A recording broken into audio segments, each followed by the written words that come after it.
Senator Lidia Thorpe is no stranger to attention-seeking behaviour, but threatening to burn down Parliament House in support of the Palestinian cause isn't just attention-seeking. In my view, it's incitement. And I would know because I've been arrested and charged with incitement for doing far less.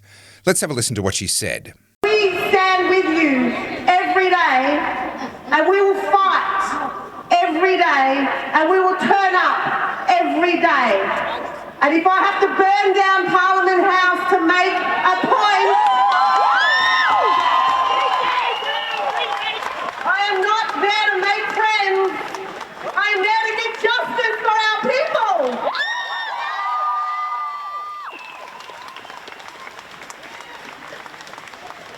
And I am there to free Palestine from the river to the sea.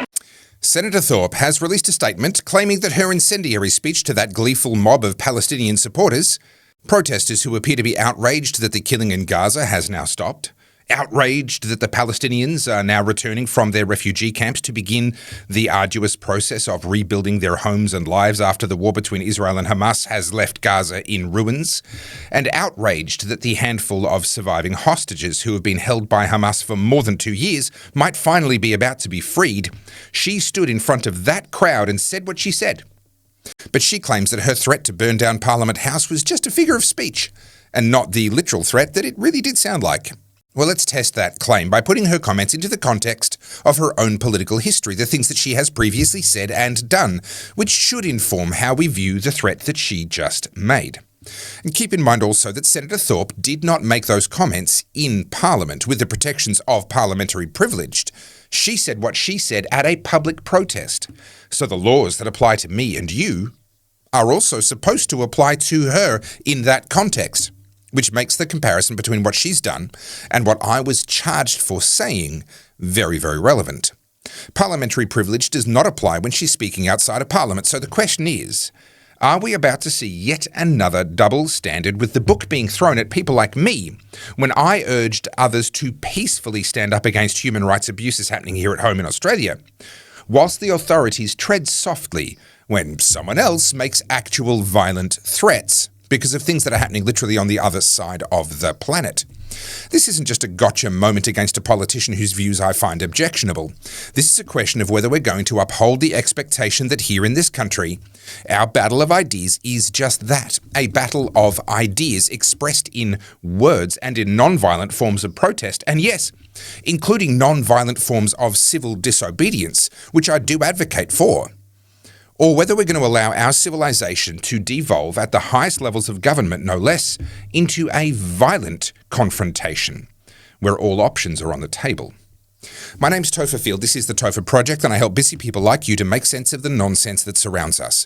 Now, I am 100% viewer supported, so if you appreciate what I do here at the Topher Project, then please help me to keep going by buying me a coffee via the button at topherfield.net.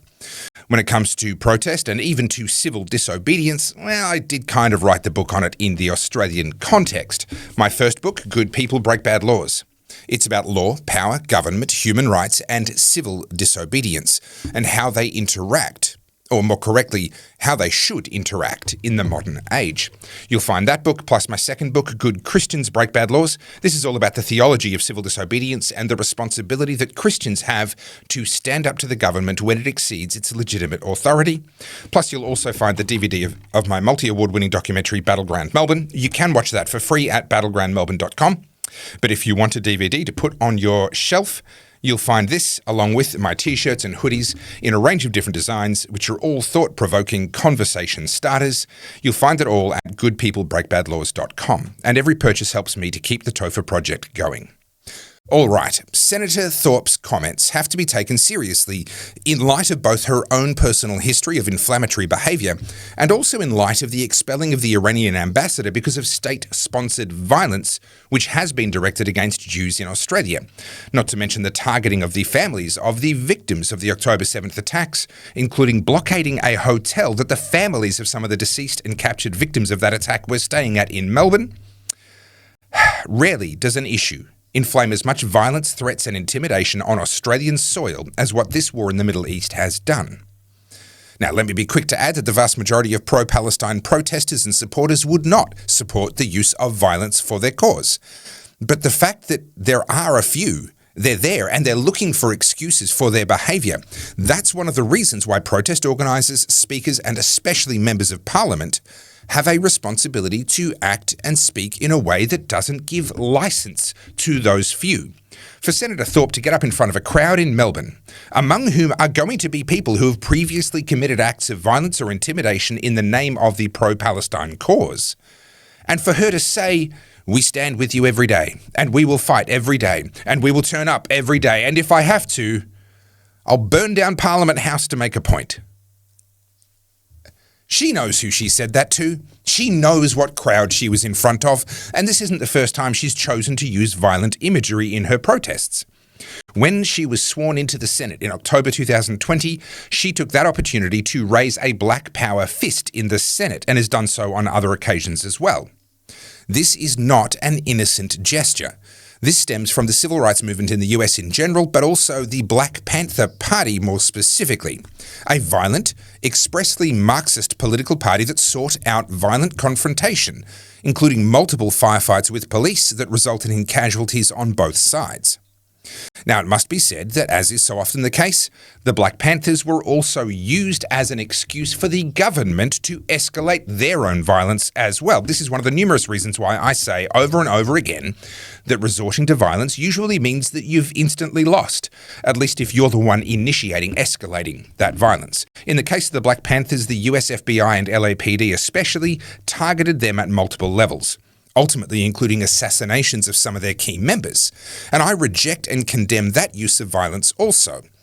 But when a modern-day senator repeatedly raises that Black Power fist inside Parliament House and speaks of a black sovereignty movement, that's not an innocent gesture. And Senator Thorpe's decision to use that gesture must be viewed in much the same way as when the National Socialist Network kiddies have their pajama parties and raise their Hitler salute. It means something. It speaks of their ideology and the methods that they view as legitimate ways of pursuing their ideology. And when Senator Thorpe raises that fist, she's telling everyone that she views violence as an accepted method of struggle. That's what that salute means. And while we're here, can I just make the point that there is no real-world difference between black supremacists, white supremacists, Marxists, and Islamists? They're all exactly the same self-supremacist ideology with different wrappings. If you take a speech by the Ayatollah of Iran and swap the word Islam for the word white, it sounds exactly like something Thomas Sewell would say. If a Marxist were to swap bourgeoisie for immigrants, blame the immigrants, that'd sound exactly like the Pajama Party boys. And again, the rhetoric of the Black Power movement, it's identical to the rhetoric of the White Power movement. All you have to do is just swap the terms. The adherents of all of these ideologies are indistinguishable from each other. The bottom line is they're all based on a hatred for and a desire to subjugate and oppress some other group of people. Who the other is changes depending on who the believer is. But the hate, that doesn't change. The adherents to all of these ideologies, well, they have way more in common with each other than differences. They are united by their hatred of others and their love of self above all else. If you think I'm drawing a long bow, Senator Thorpe resigned from the Greens Party because they weren't extreme enough for her. She resigned because she didn't believe the voice to Parliament, which the Australian population roundly rejected, went far enough. She advocated and still advocates for a black sovereignty movement, very much in the vein of the Black Panthers of the 1960s and 70s, which in my view confirms that she sees the world entirely through a racial lens. And of course, who can forget Senator Lidia Thorpe and her utterly graceless behaviour when King Charles and Queen Camilla visited Australia? She was swearing and accusing King Charles of committing a genocide for things that happened long before he was born. She had to be removed by security. Now, given that her comments, in the context in which they were made, were, in my opinion, an endorsement of violence, the question becomes what should be done about it. Well, I'm a free speech absolutist, so I don't think that anything should be done from a law enforcement point of view. Rather, I think that we should mock her, as I'm doing my best to do in this video. We should call her out for her hateful ideology and let her destroy her own reputation, or what's left of it, as more and more people come to the conclusion that she is not playing with a full deck of cards inside her head. But the Australian and state and federal governments are not free speech absolutists, and the Victorian government, to cite just one random example, saw fit to arrest and pursue me for more than 2 years with criminal incitement charges because I wrote posts on Facebook encouraging people to peacefully attend anti-lockdown protests. I was explicitly non-violent. The police admitted that in their own prosecution. But I was arrested for Facebook posts because they incited people to peacefully breach the orders of the chief health officer in Victoria at the time. Interestingly, the Victoria Police continued to prosecute me all the way up until Daniel Andrews announced his resignation. After that resignation, at the very next court appearance, Victoria Police dropped the criminal charges against me. That's the standard they've set. Politically motivated criminal incitement charges for calling upon people to engage in peaceful protest. In that context, what should be the punishment for people who threaten actual violence whilst at a protest? Again, I'm not calling for a punishment. I'm a free speech absolutist. I'm just calling out the double standard. As of this moment, neither the Prime Minister of Australia, Anthony Albanese, nor the Leader of the government in the Senate, Penny Wong, have condemned Senator Thorpe's comments. Instead, a spokeswoman for the government said, "Protest is an important part of our democracy, but it also must be respectful of others. There is no place for violence, hatred or abuse. After more than 2 years of conflict, hostages held, and a devastating loss of civilian life, the Australian government welcomes the first phase of the plan to bring peace to Gaza." And I agree. Sure. But the double standard remains. To be fair, other members of the Labor Party have been more explicit in calling Senator Thorpe out, with the Home Affairs Minister Tony Burke saying the comments were not acceptable and that the concept of wanting to inflame, push the temperature up, is not what anyone should be doing, least of all a Member of Parliament. Again, I agree, but I don't think he goes nearly far enough. A Member of Parliament just used a violent black supremacist salute and spoke of burning down the Parliament in front of a group that she knows contains at least a handful of people who are willing to engage in, at the very least, intimidation and probably violence. That sounds an awful lot like incitement to me.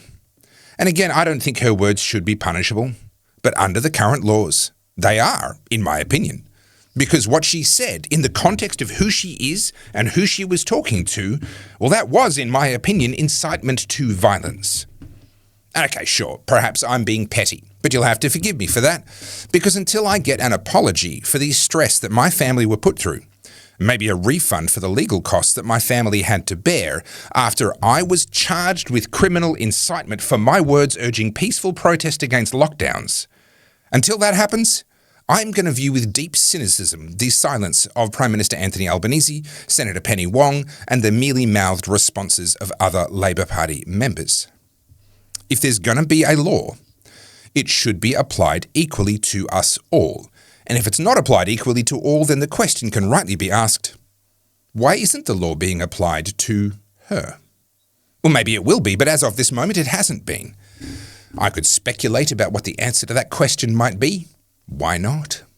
But if I were to do that in this free country of Australia, I'm afraid my words might get me into more legal trouble that I can't afford. So I think it might be best to leave this topic here. My name's Topher Field, this is the Topher Project, and I help busy people like you to make sense of the nonsense that surrounds us. I am 100% viewer supported, so please help me to keep the Topher Project going by buying me a coffee via the button at topherfield.net. And if you appreciate my no-nonsense videos, then you'll love my no-nonsense books about government, law, human rights and civil disobedience, which you'll find along with my DVD of Battleground Melbourne and my t-shirts and hoodies at goodpeoplebreakbadlaws.com.